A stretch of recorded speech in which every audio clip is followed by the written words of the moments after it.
Hey, what's up, everybody? Welcome to episode 38 of the Sports Blitz as we continue to socially distance. And as always, I'm Robbie, joined virtually, as always, by Doug. Doug, how are you? Doing well, Robbie. Doing well. I'm staying 6 feet away from the screen right now. I'm social distancing while I'm social distancing. Yep, Making sure that I am Don't not. want to come too close. It's too close, Robbie. You're too close without a mask. So thank you very much. But I am doing well. Thank you. That's good. That's good. Yeah, we're not wearing masks, but it's okay because we are able to socially distance on computers. That's correct. So obviously, with the lack of sports sort of going on right now to talk about, which is pretty evidenced, uh, what we like to do sometimes anyway, especially in a time like this, is sort of take a step away from our sort of normal content and sort of do a special episode where we like to kind of personalize things a little bit. And tonight, that's going to be one of those episodes. Tonight, we are going to be discussing some of our memorable sporting events that we've actually been to. It could be sort of from any level, any sport, just sort of games that really stand out that we've had the pleasure of being in the stands in back when there were actually fans allowed to be in the stands for sports. And so to kick things off, but it's not going to be a sport that involves kickoffs, funny, surprisingly, we are going to go to a sport that, Doug, I know you enjoy very much, and I enjoy very much, and that is hockey. So let me throw it to you first, Doug, and sort of water polo. Again, folks, if you didn't watch the last episode or listen to the last episode, Doug and I have the Zoom chat within the chat going on here, and so if you just see us burst into random fits of laughter, it's probably because somebody typed something funny on the chat. We will also tell you what it is too. I just typed cricket, so it's like we will tell you what it is too. So we're talking about hockey, right, Robbie? Yeah, so just any games, when you think back through the life of Doug, any sort of games that are memorable to you that you've had the pleasure of being in attendance for. Sounds great. The life of Doug, 5 minutes. That's it. Anyway, wanted to just mention about hockey on the, kind of all-encompassing when you go to a Bruins game or a basketball game or even a Red Sox game or even a Patriots game.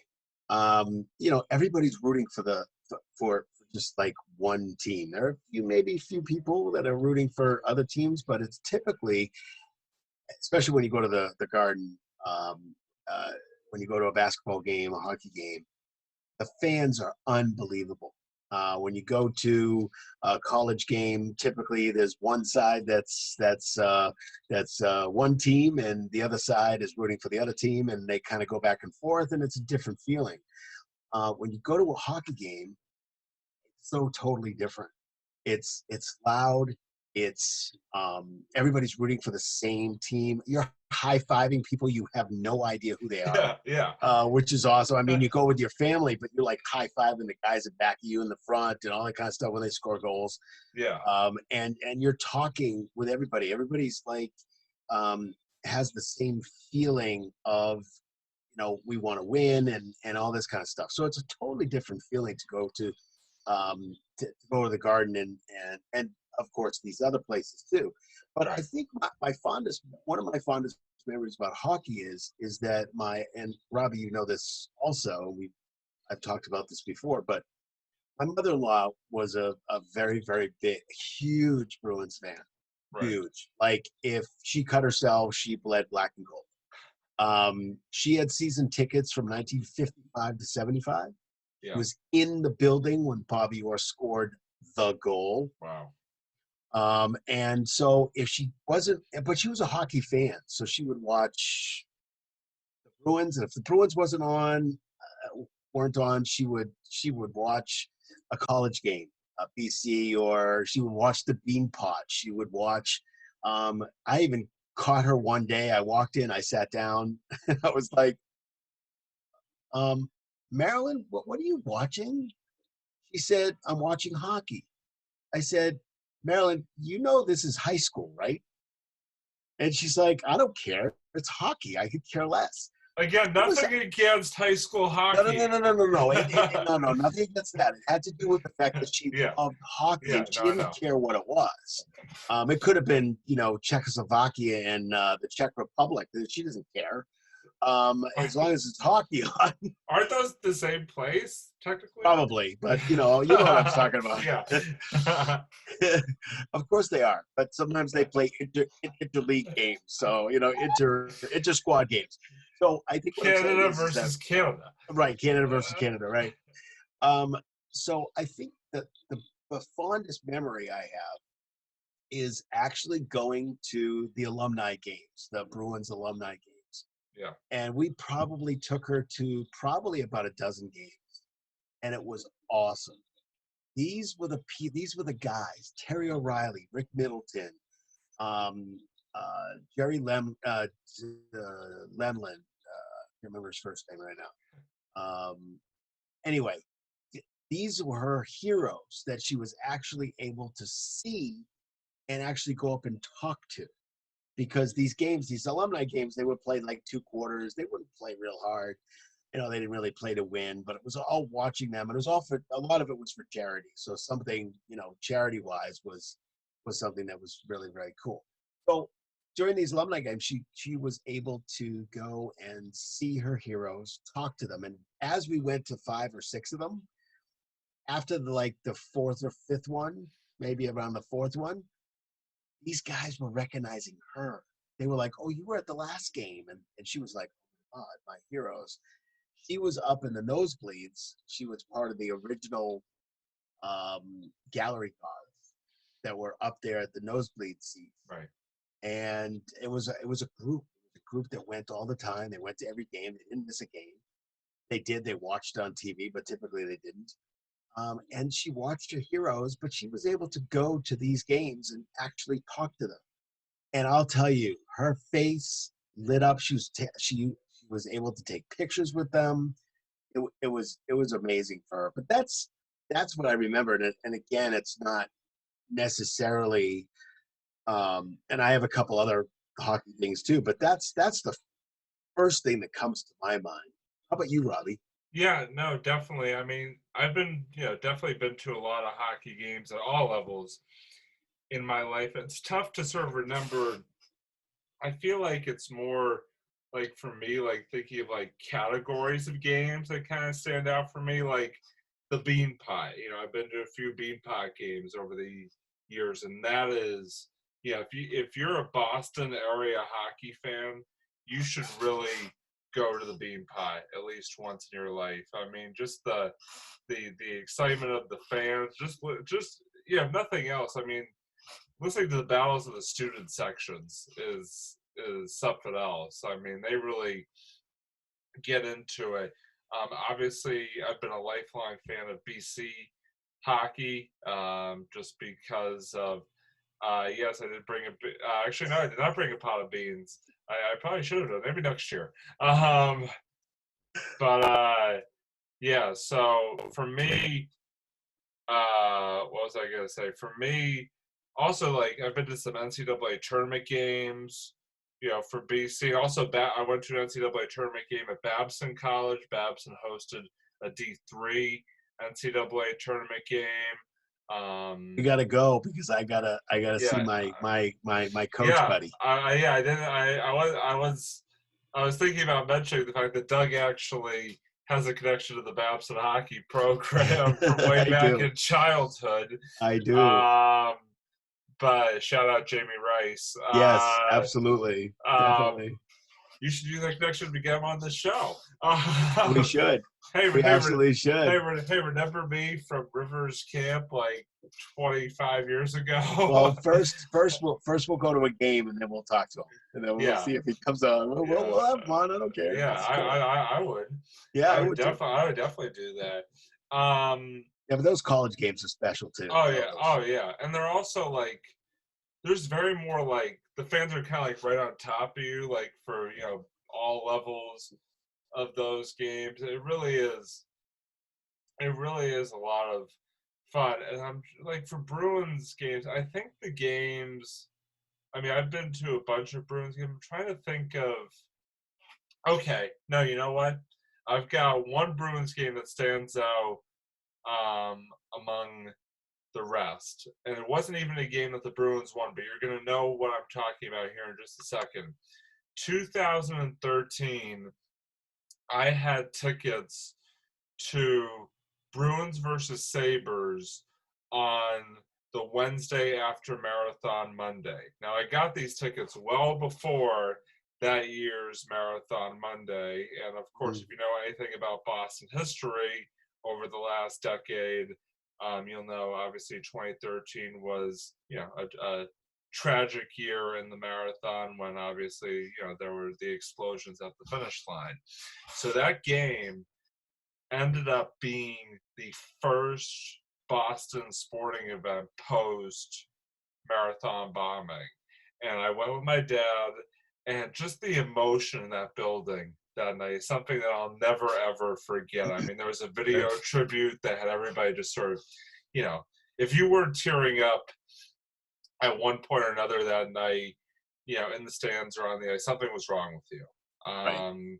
And the thing that I remember the most, though, was the entire crowd singing the national anthem together. Rene Rancourt, Garden legend, who retired a couple of years ago, actually, sort of took, it basically started singing for like maybe a second or two, and then basically just held the microphone up and just had the entire crowd just He singing. noticed. He noticed the crowd Yeah, was starting to sing. just singing Yeah.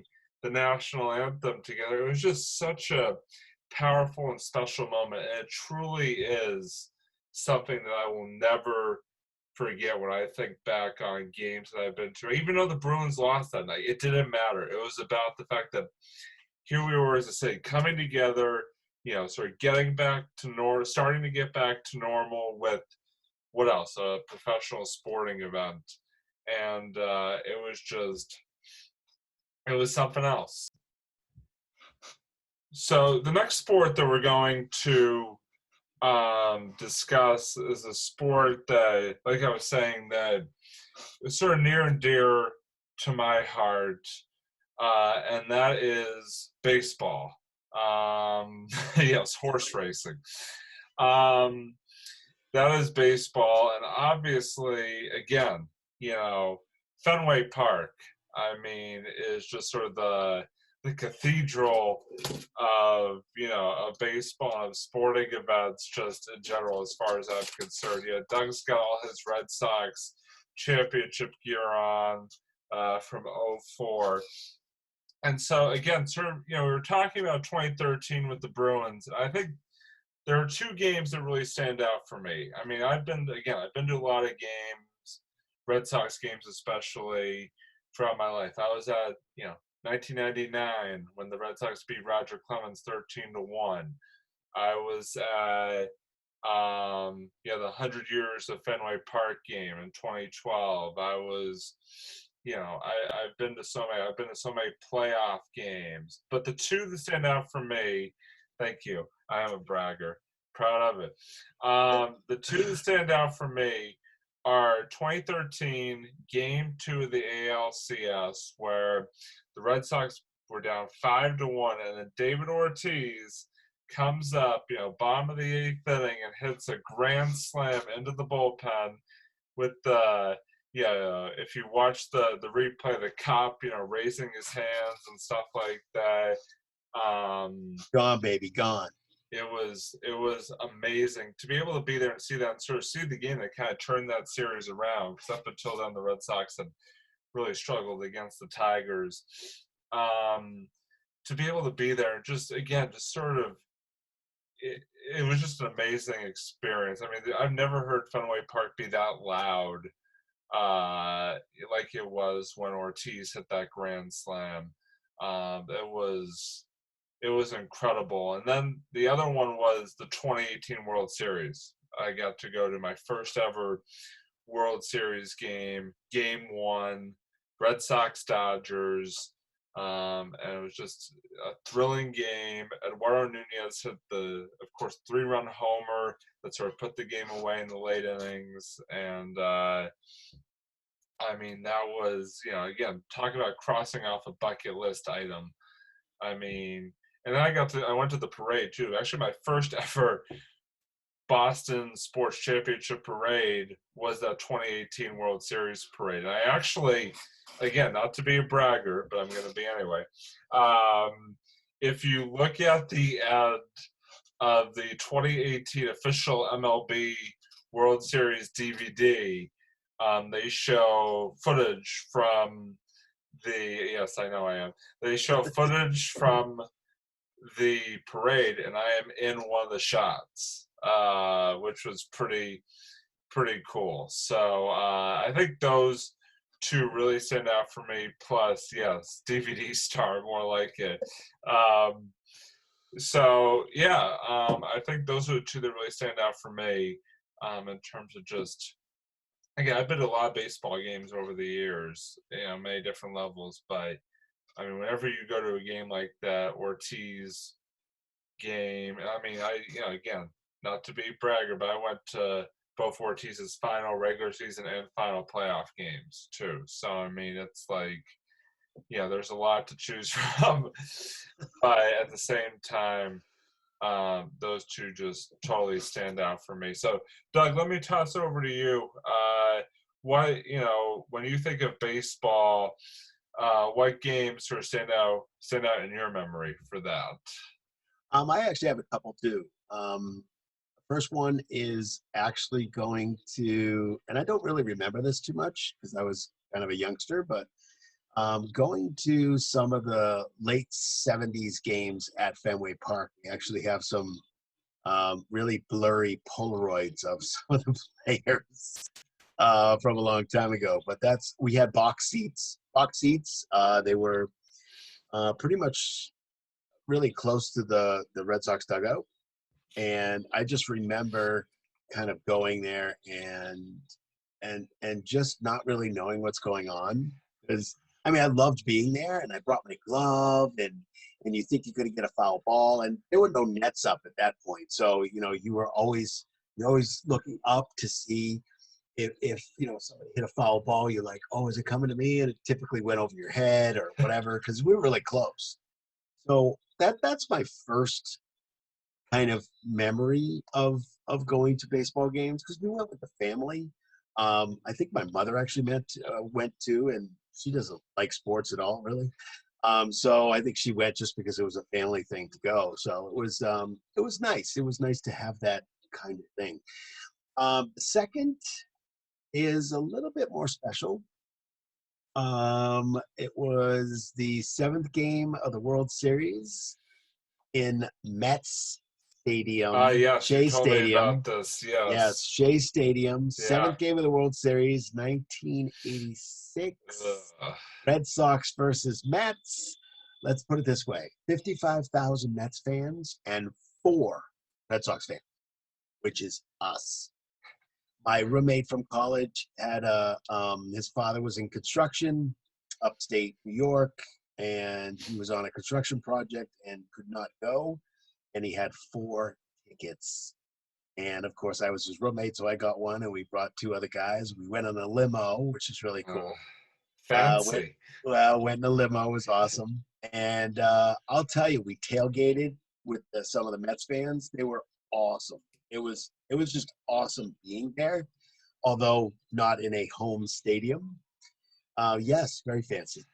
But it was a great experience because you're sitting there, you're watching the game, you're a Red Sox fan, you have 55,000 Mets fans, but everybody around me was like, everybody around us was just really cool. And even after the game, because obviously we did not win that game, the Red Sox didn't win. They were so cool. We actually partied after with them too. and they were just really cool about the whole thing. They were like, yeah, we won, but you lost, but it's all good. We're all part of the same, we love baseball kind of situation. So it was really kind of neat, just being there, Yes. and going to another stadium, Yeah.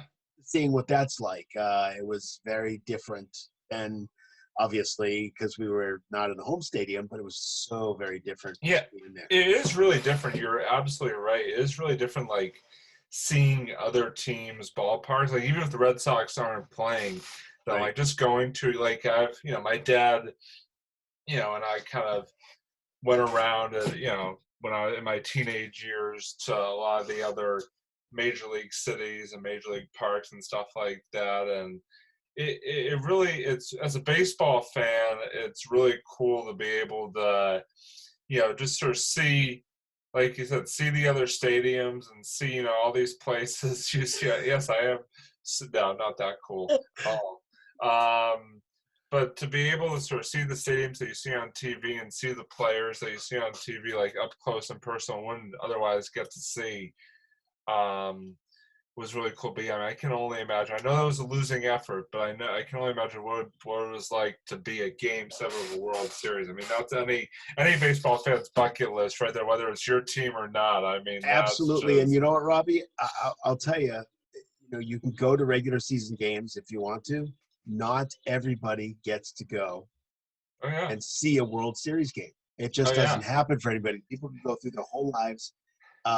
Baseball fans, Red Sox fans. It turns out that That's why my particular first one was not until I was 28 years old in that particular 2018. year, that particular year was that particular year.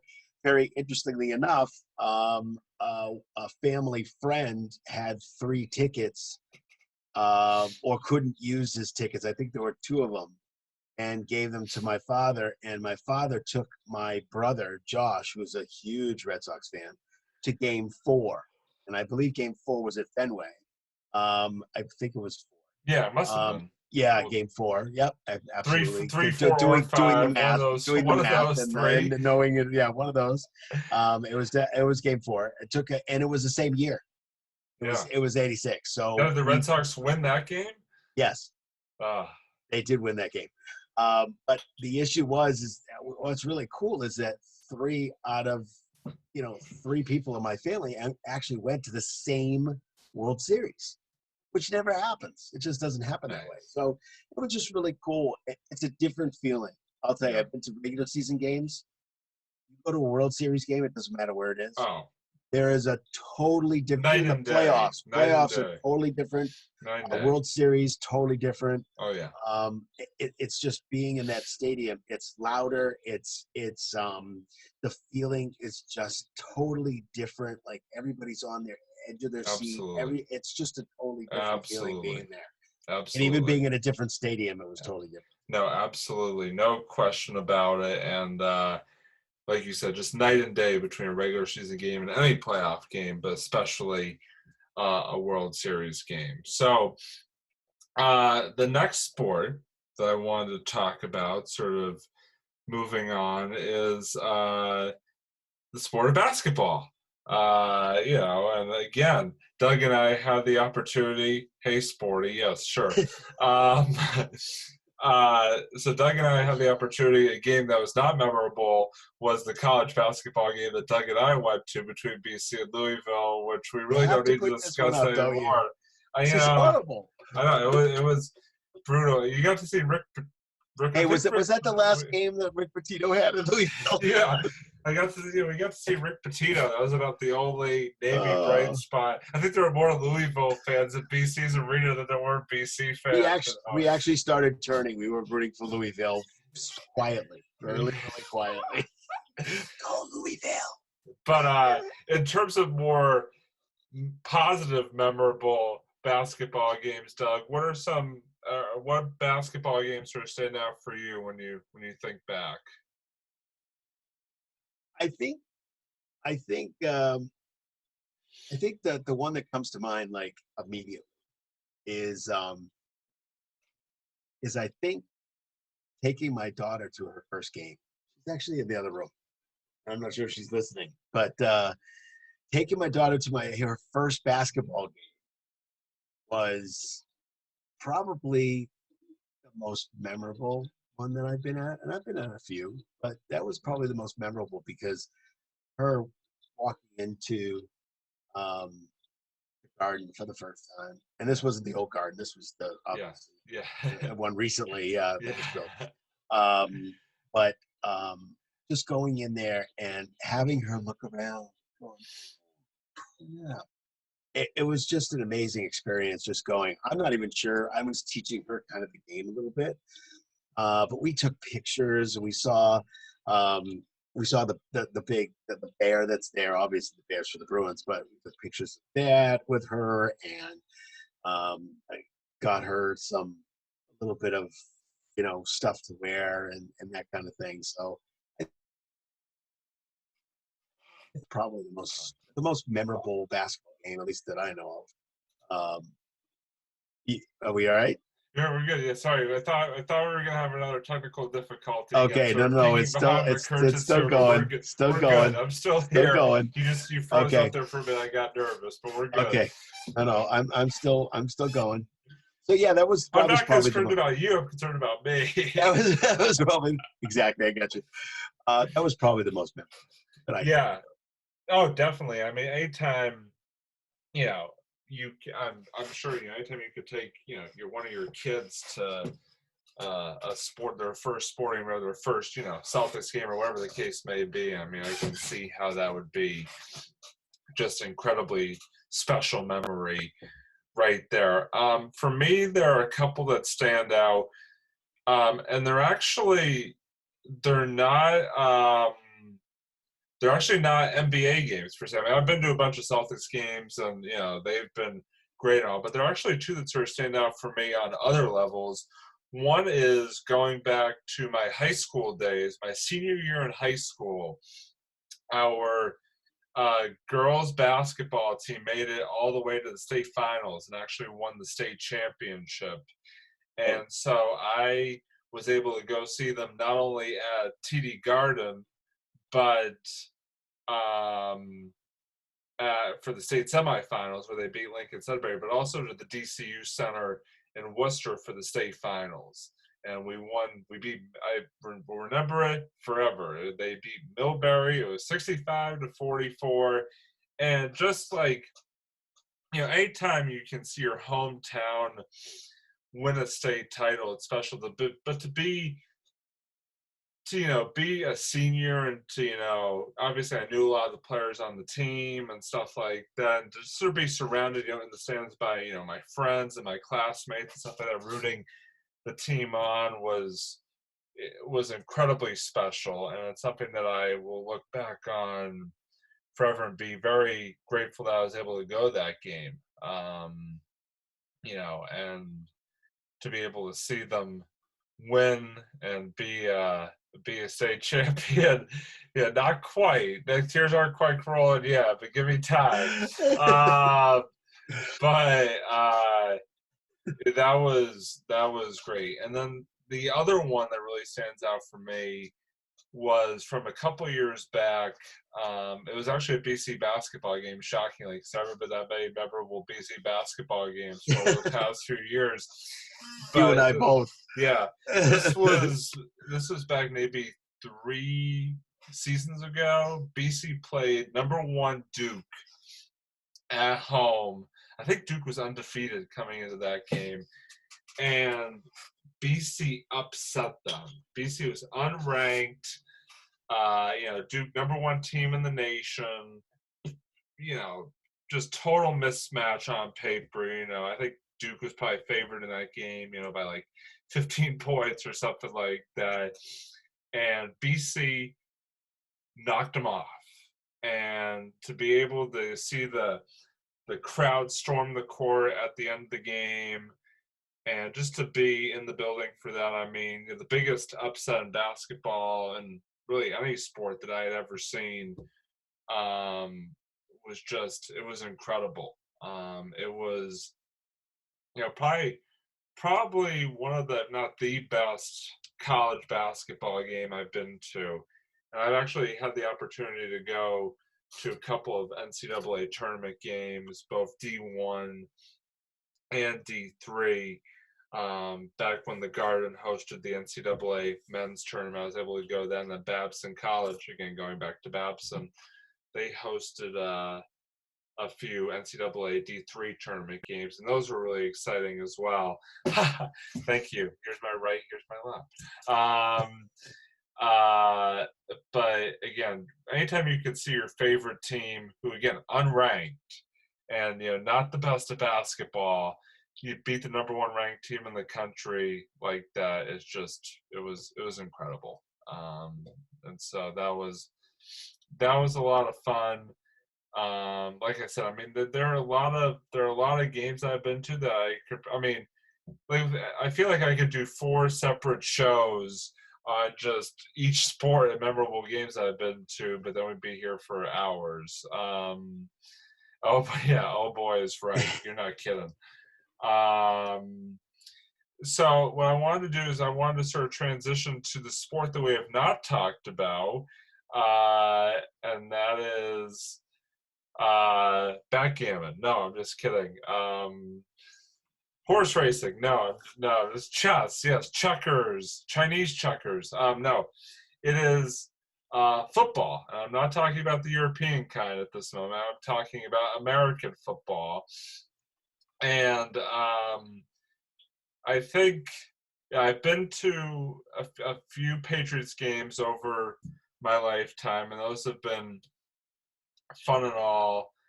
I think I'm trying to think of if there's any Patriots games that stand out, because obviously a Patriots game, is pretty special. I mean, they've all been really cool. I mean, just you know, being able to go see the Pats is not the easiest ticket in town to get, and That's true. so luckily my dad has been able to get from through friends, through connections. I know, so fancy again. Been able to get tickets for a couple games over the years has been really special. But there are two that actually, again, from sort of the lower levels I want to talk about. One is 2014, the fall of 2014. Yes, I'm in the Loge. Um, 2014, BC versus USC in football. BC was unranked. USC was the number 9 ranked team in the country, undefeated. And USC came here and was favored by, I think, like 14 points. And BC knocked them off. And it was a Saturday night game, ABC. Yes, I am so right. Saturday night game, ABC. Again, just to be able to, like, the crowd, kind of like they do in college football sometimes when there's these big upsets, they rush the field. It was just, I mean, it was just incredible. It was just incredible. And to be able to see, again, BC had been kind of mediocre in football, recently. To be able to see them pull off that upset was something I'll never forget. And the other one, again, sort of going back to the hometown here for a little bit, Thanksgiving 2015, my high school alma mater, Wellesley High, played our annual Thanksgiving rivalry game against Needham, and we got to play it. Yep, I am a Homer boy, that's for sure. Bleed red and black. And they got to play Needham at Fenway Park. And I mean, just, to see a football game at Fenway Park was pretty cool, because I had been to a couple of BC football games at Fenway over the years, but to be able to see, your alma mater at Fenway playing their Thanksgiving rival was just amazing. And unfortunately, we lost that game, which was too bad. But we lost 12-7.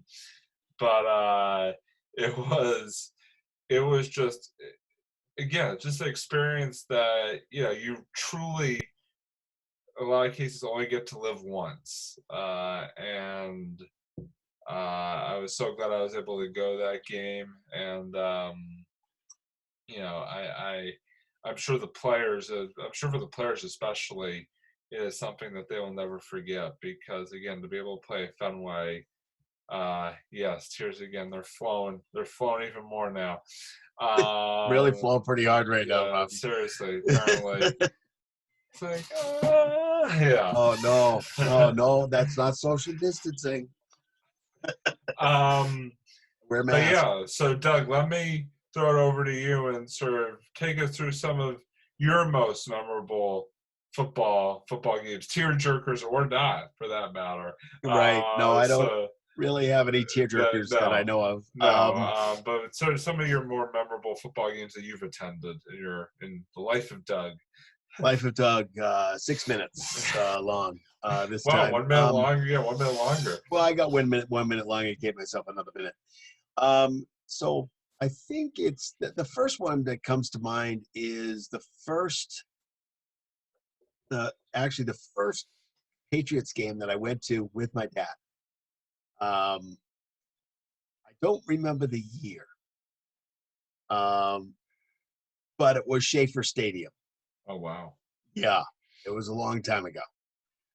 Schaefer Stadium, and I remember that. I remember being real uncomfortable. The seats were not comfortable at all. I do remember that. And I remember like my dad, getting us all kinds of food and all this kind of stuff. And it was toward the end. I think it was maybe the end of the third quarter, beginning of the fourth quarter, and all of a sudden we see this big, huge cloud overhead. We're like, "What is going on here?" And it was absolutely freezing. Of course, you got to go to a football game when it's freezing, but it was really, really cold. And I just remember this big cloud coming over. And all of a sudden, it started snowing like crazy, and like blizzard conditions as we're trying to watch this game. I mean, you couldn't see in front of it, like a couple inches in front of you. That's how much it was snowing. And it did this. It was like a squall that came in that lasted probably a good 10 minutes or so, maybe even 15. And it just blanketed the field. And I just remember that snow, and my dad and I look at each other going, why are we here right now when we could be watching it at home or something? But I don't remember having that conversation, but it was probably just a look, but I'm not really sure. But again, it was a long time ago. But that's the first memory I have.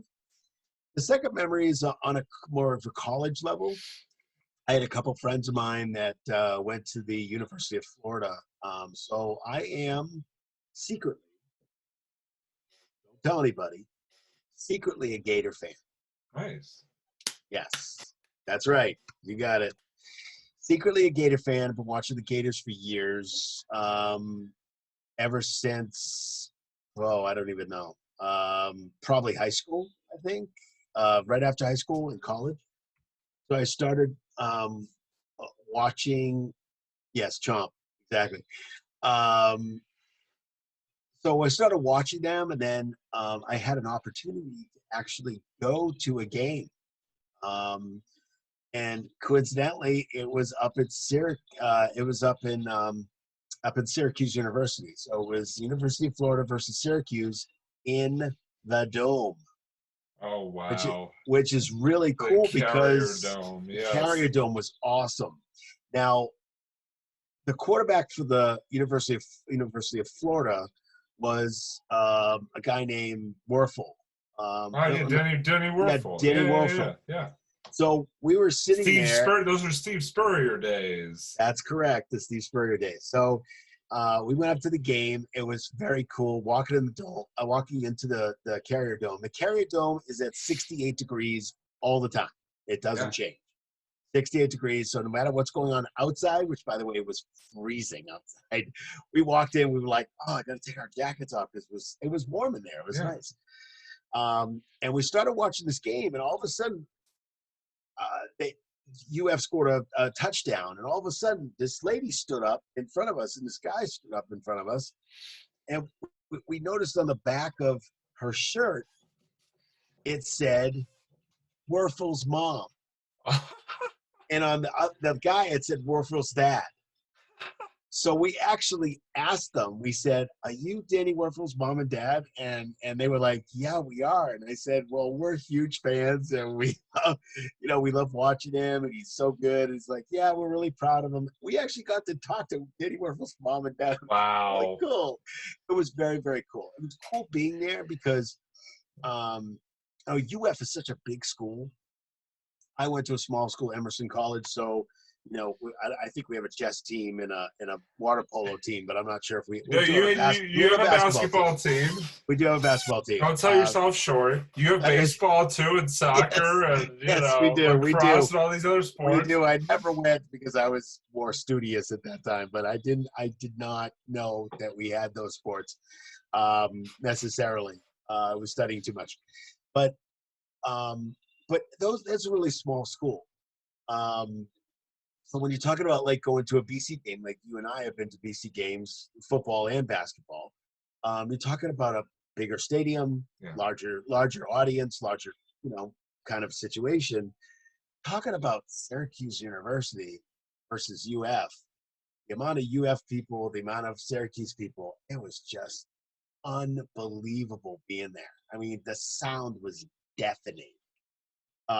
It was just really cool. And that's just, certainly another memory on a different level, as opposed to, again, just like you said, hard getting a ticket to go see the Pats.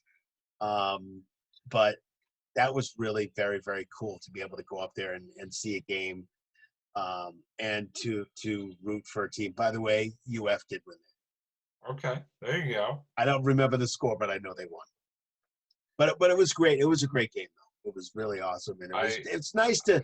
And I would tell people out there, I would say, you know what, you have your professional sports, and I know Robbie's gonna.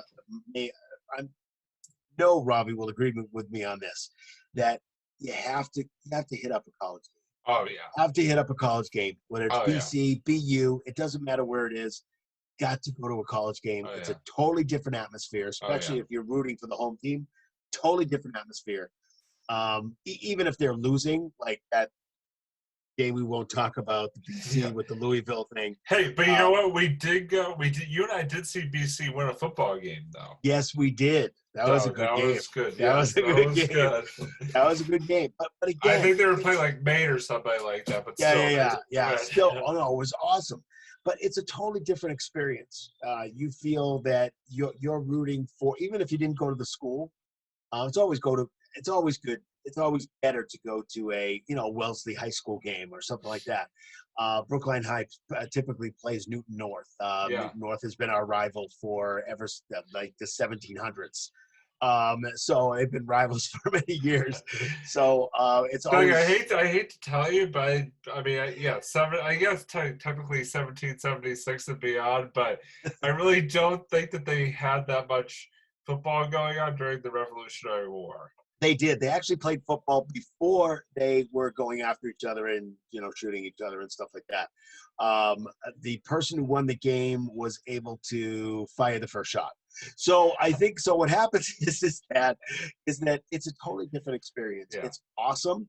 Yeah. It's an experience that you'll come out of the game, no matter who wins, you come out going, oh, crap, that was pretty cool. Yeah. It's just cool to be there and to experience that. And also just like the student, the student section aspect too. Yes. I mean, you see all these colleges that are huge. You don't get that at the NFL. I mean, right? No, you don't. It's an added element that is just very unique to high school but especially the college football. Oh, it definitely is. Definitely is.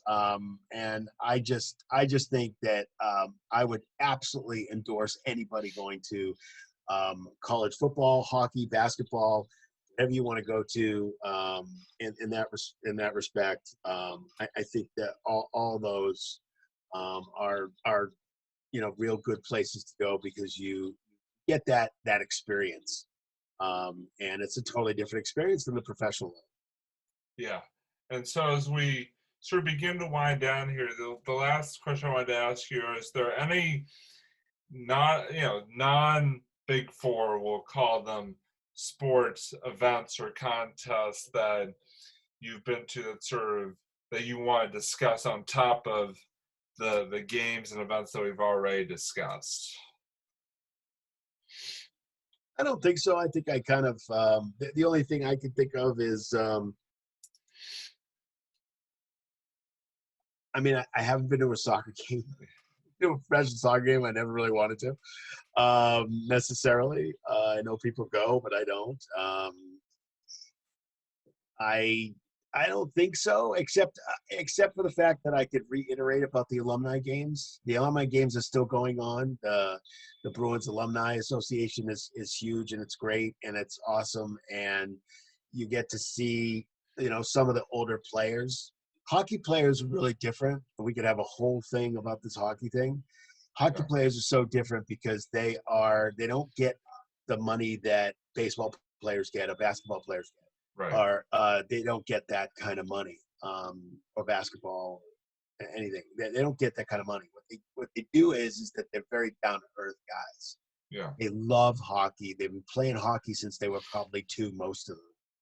Some of them not even playing here in the United States, but they have the same feeling. And just having them come up to you and talking to them and seeing these guys who played with Bobby Orr and played with Rick Middleton and Terry O'Reilly and all these guys that played in that heyday, so to speak, is just pretty incredible. And Yeah. it was a great experience. We went to 12 of them. I'd like to go to more of them, but we went to probably about a dozen of them, and they were just awesome. But other than that, I really can't think of anything else about that.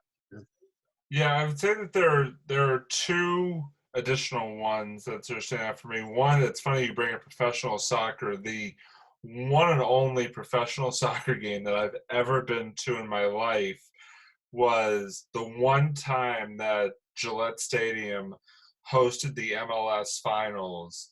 The Revolution were playing the LA Galaxy. And so I went with my dad, and it was unfortunately the Revolution lost in like double overtime, but it was still a really cool experience. Again, anytime you can see sort of a championship game of professional sport, it's definitely worth it. But at the same time, Okay. like I said, that's the only MLS soccer game I've ever been to. But it does, it still stands out for me. And the other one is the Harlem Globetrotters. Oh I mean, yeah. I know, it's kind of we already touched on basketball, but the Harlem Globetrotters, I feel like it's sort of a event within itself. It's sort of like an experience within itself, other than just the regular basketball. It's just sort of the entertainment value and the pageantry and the skill that goes into that team doing what they've done for many years now is just incredible to watch. And I was lucky enough to be able to see them once back in, I think I was in like eighth or ninth grade. 1875. I think I was in like eighth grade, and I went and saw them. It was quite a cool experience because they certainly are legendary in the game of basketball. So those are sort of the two for me, just sort of beyond what we talked about before. Oh, I did want to. I'm sorry, Yeah, Robbie. I yeah, did want to yeah. Go mention ahead, go ahead. I've actually been and still have the tickets to. I actually have a full ticket, a ticket that wasn't gone to because they stopped. It wasn't XFL, but I guess it was like that. It was the Boston Breakers. Oh, okay. The women's soccer league. No, no, no, no, no, no, Right. no. Football, football, football, I thought the football. Boston Breakers were a WMLS team, or They were a football team before they were an MLS team. okay. Yeah, it was kind of the almost like a minor league, but it was a professional league. But I believe that they were the football players. The NFL, I think, went out on strike for a year or something like that.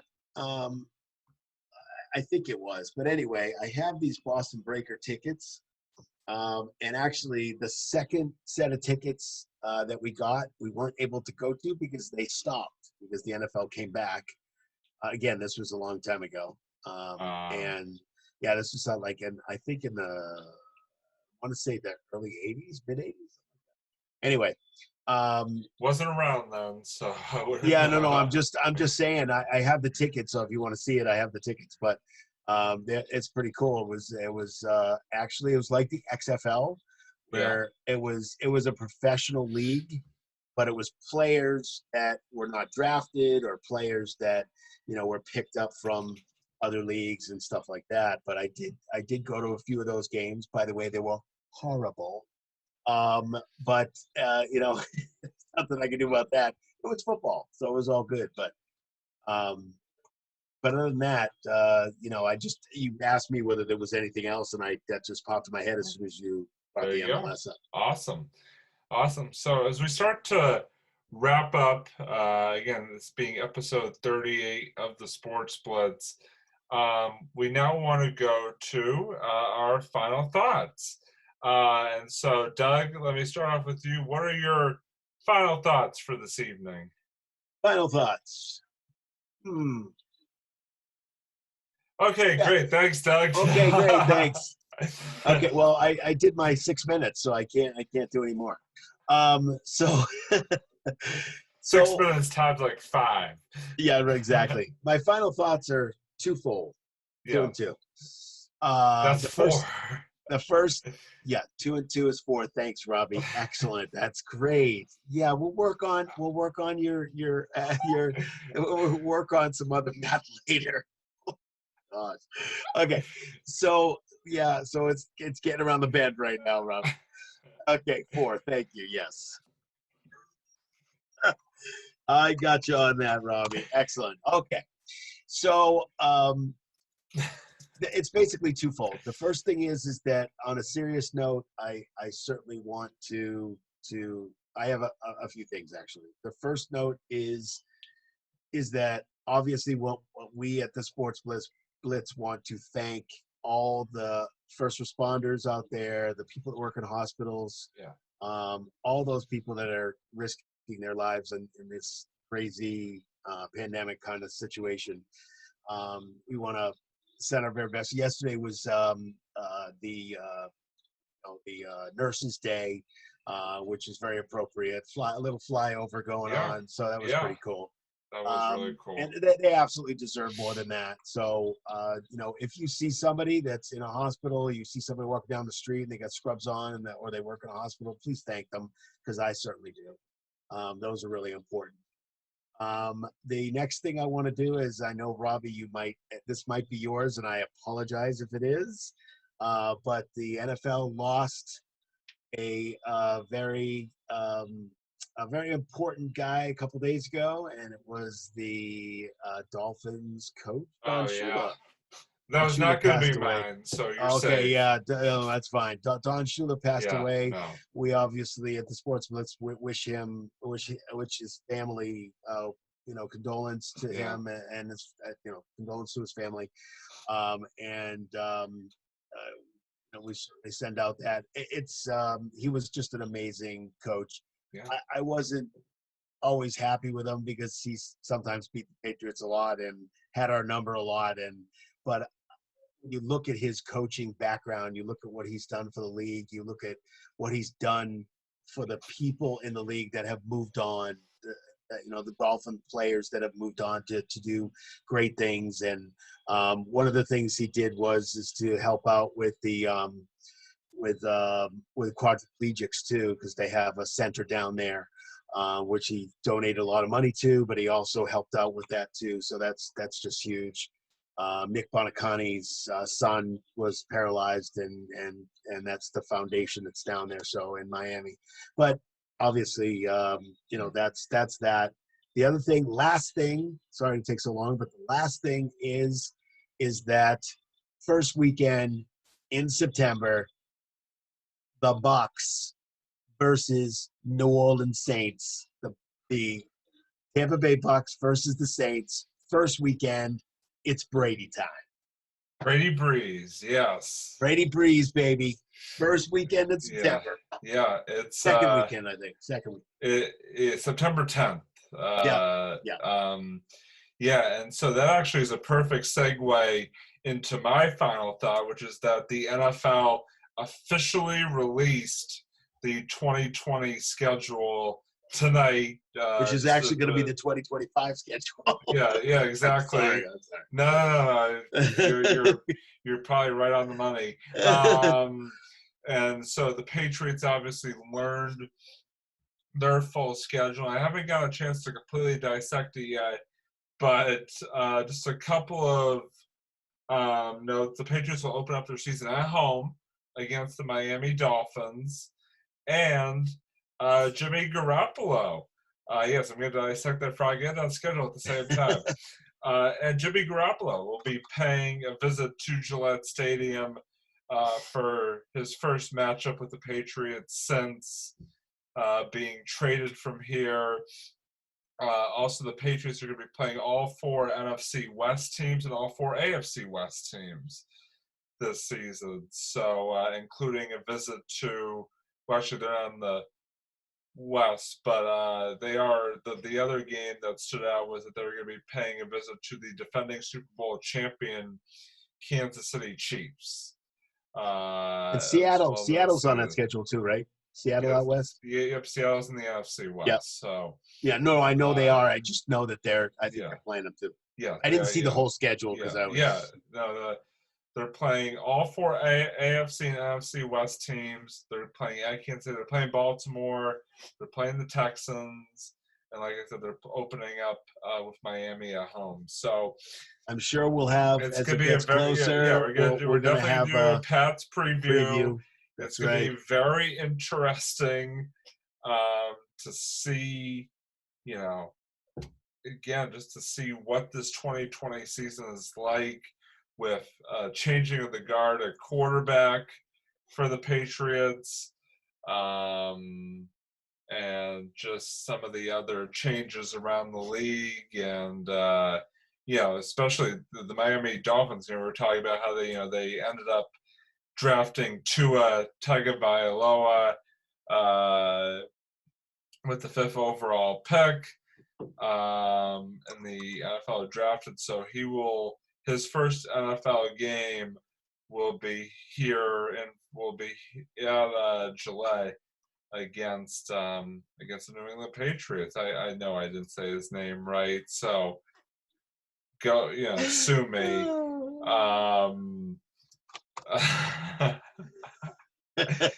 But anyway, on that note, that is going to wrap it up for this week. Wrapping it up, this week's edition of the Sports Blitz, again, episode 38, and episode 39. We will sort of get back to talking about some more the latest going on in the world of sports, and any special stuff that we could think of.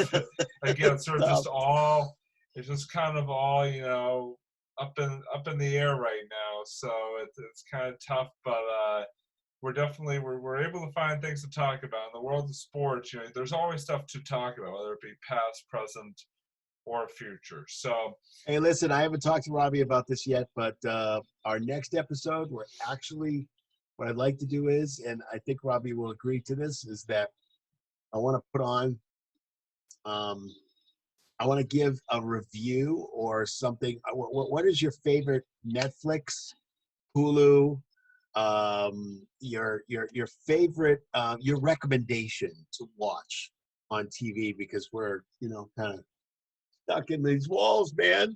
So your favorite show that you wanna send out there, or something that is going to kind of jazz you when it comes to Hulu or Netflix or Disney Plus or anything that's out there that you happen to be watching.